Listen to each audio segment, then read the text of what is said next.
জয় হিন্দ বন্ধুরা, welcome to Bharat force academy. আজকের যে অঙ্কটা নিয়ে এসেছি সেটা হচ্ছে সুবীর দাস স্যারের অঙ্কের বই থেকে সরল সুদ। এর আগে পার্টগুলো আছে, যে সমস্ত বন্ধুরা নতুন আছে অবশ্যই ইউটিউবতে দেখলে ইউটিউব প্লেলিস্টে গিয়ে দেখে নিও, আর ফেসবুকতে দেখলে অবশ্যই ফেসবুক প্লেলিস্ট আছে সেখান থেকে দেখে নিও। তো চলো বন্ধুরা শুরু করি। আজকের যে প্রশ্নটা প্রথমে এসেছে সেটা 6 নম্বর অঙ্ক। দেখতে পাচ্ছ বন্ধুরা, এটা হচ্ছে কি না, আসল ও বার্ষিক সমৃদ্ধ মূল্যের অনুপাত হচ্ছে 20:21 হলে বার্ষিক সুদের হার কত? এখানে যে সমস্ত বন্ধুরা নতুন আছে একদম সরল সুদ করে না, তার জন্য একটু অসুবিধা বলতে এই সমৃদ্ধ মূল্যের মানে কি? সমৃদ্ধ মূল্যের মানে হচ্ছে কি সুদে আসল মিলিয়ে। এবার আমরা যে নিয়মটা দেখি সেটাই নিয়ম অনুযায়ী আমরা কিন্তু চলে যাব। যেমন কি কি দেখি, আই সমান সমান PTR/100, PTR/100। এই নিয়মে কিন্তু আমরা সব অঙ্কগুলো করে নিতে পারি, তবে কিছু কিছু অঙ্ক একটু চেঞ্জ করতে হয়। তো এখানে পি মানে প্রিন্সিপাল আসল, আর এই সমৃদ্ধ মূল্য মানে হচ্ছে আসল সুদ দুটোকে মিলিয়ে একসঙ্গে সমৃদ্ধ মূল মূল বলা হয়। তো এখানে কি বলছে, আসল 20 টাকা, আসল 20 টাকা নিলাম, এবং সুদ আসল মিলিয়ে 21 টাকা। তো যদি আসল 20 টাকা হয় আর সুদ আসল মিলিয়ে যদি 21 টাকা হয়, তাহলে সুদ কত হয় বন্ধুরা? 1 টাকা। তো 1 টাকার সুদ নিয়ে আমরা এই নিয়মে বসিয়ে দেবো। আই আই মানে ইন্টারেস্ট 1 বসিয়ে দিলাম, সমান সমান পি মানে প্রিন্সিপাল কত বা মূলধন কত? 20 টাকা। আর টাইমটা দিয়েছে কত বন্ধুরা এখানে? বার্ষিক যেহেতু দিয়েছে, তো টাইমটা আমি 1 বসাই, না বসাই কোনো অসুবিধা নেই, যেহেতু বসিয়ে দিই। এবং কি করব, নিচে 100 বসাবো। তো এটা সরাসরি কেটে দিয়ে 5 20, তো 5 এদিকে একের সঙ্গে গুণ করলে কত হয়? 5। তো 5 এখানে 5% হয়ে যাবে উত্তর। বার্ষিক সুদের হার কত বন্ধুরা? 5। অপশন ডি এখানে সঠিক উত্তর হয়ে যাচ্ছে। চলো পরের প্রশ্নটা দেখে নিই। পরের প্রশ্নটা হচ্ছে কি, 6,535 টাকা 10% হারে 6 বছরের সুদ কত? এটা সুদ চেয়েছে, মানে আই সমান সমান পি টি আর/100 যদি আমরা করি, তো এখানে আই চেয়েছে। এই ধারেটা এই আই মানে কি ইন্টারেস্ট, পি মানে প্রিন্সিপাল, টি মানে টাইম, আর আর মানে হচ্ছে ছোট হাতের আর মানে হচ্ছে রেট অফ ইন্টারেস্ট মানে সুদের হার। তো আমরা আয়টা বের করব। তো আয় বের করার আগে আমরা জাস্ট বসিয়ে দিই। পি মানে প্রিন্সিপাল 6,535, 6,535 গুণিতক 10 গুণিতক 6/100,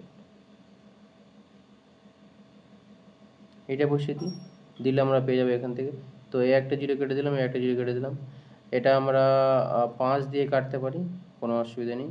5 দুগুণে 10, আর 5 একে 5, 3 5 15, আর 5 7 35, মাঝখানে একটা জিরো আছে।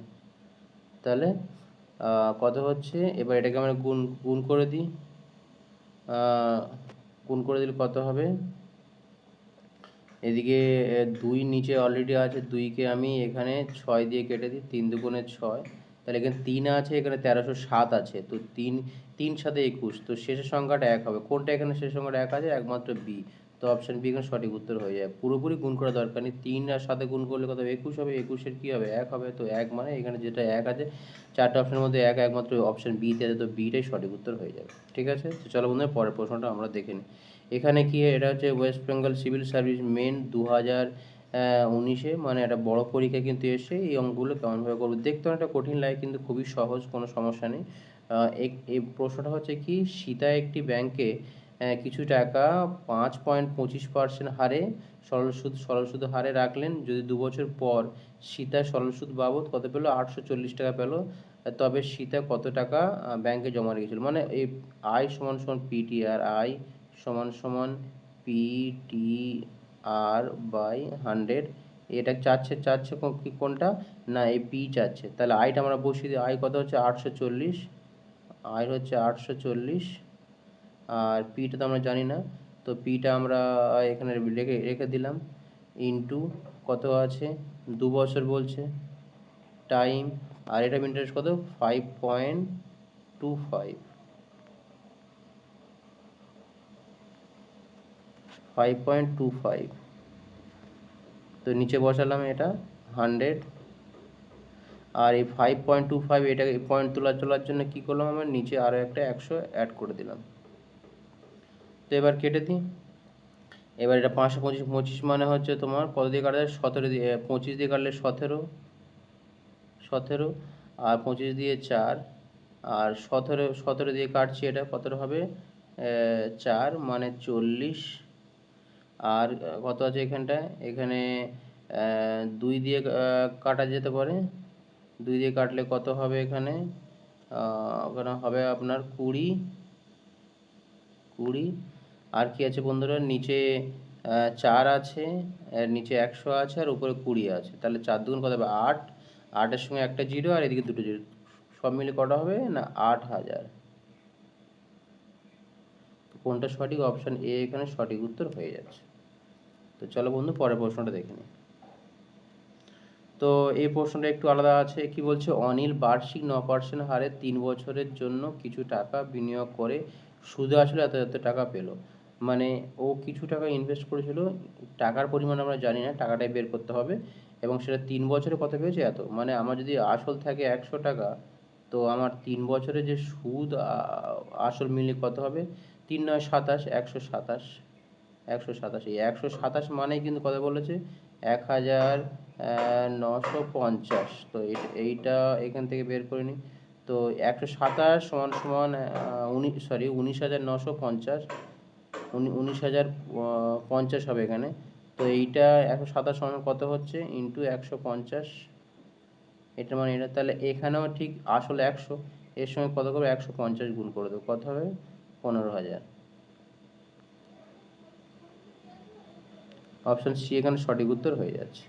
চলো বন্ধুরা পরের প্রশ্নটা দেখে নিই। এখানে যে প্রশ্ন আছে যে 1 টাকার 4 বছরের সুদ হচ্ছে 40 পয়সা, হিসাব করে 450 টাকা 2 বছরের সুদ কত হবে। তো এটা আমরা দেখে নিই। এখানে 1 টাকার বলেছে, তো আমরা আই সমান পিটিআর বাই 100 করে নিই, আই সমান সমান পিটিআর বাই 100 করে নিই। তো আয় এখানে কত বলেছে 40 পয়সা, লিখলাম 40 পয়সা সমান সমান 1 টাকা 4 বছরের, আর কত বলেছে বাই 100 করে দিই। এবার এই 40 পয়সাটাকে টাকায় কনভার্ট করতে গেলে কী হবে, দুটো 100 করে দিই, দুটো জিরো, একের পিরিয়ডে দুটো জিরো করে দিই, এই 100 কেটে দিলাম, এই কেটে দিলাম, এই কেটে দিলাম, কত হলো 10%। তো এখন 10% হলো রেট অফ ইন্টারেস্ট। এবার তারপরে বলছে 450 টাকা 2 বছরের সুদ কত, 450 টাকা 2 বছরের সুদ কত, তাহলে 450 ইন্টু 2, এবার হচ্ছে 2 বছরের সুদ কত বলছে, রেট অফ ইন্টারেস্টটা কত আছে সেটা হচ্ছে 10, বসিয়ে দিলাম বাই 100। তাহলে একটা জিরো একটা জিরো একটা জিরো একটা জিরো কাটলাম, বাকি থেকে 45 ইন্টু 2 কত হবে বন্ধুরা এখানে 90।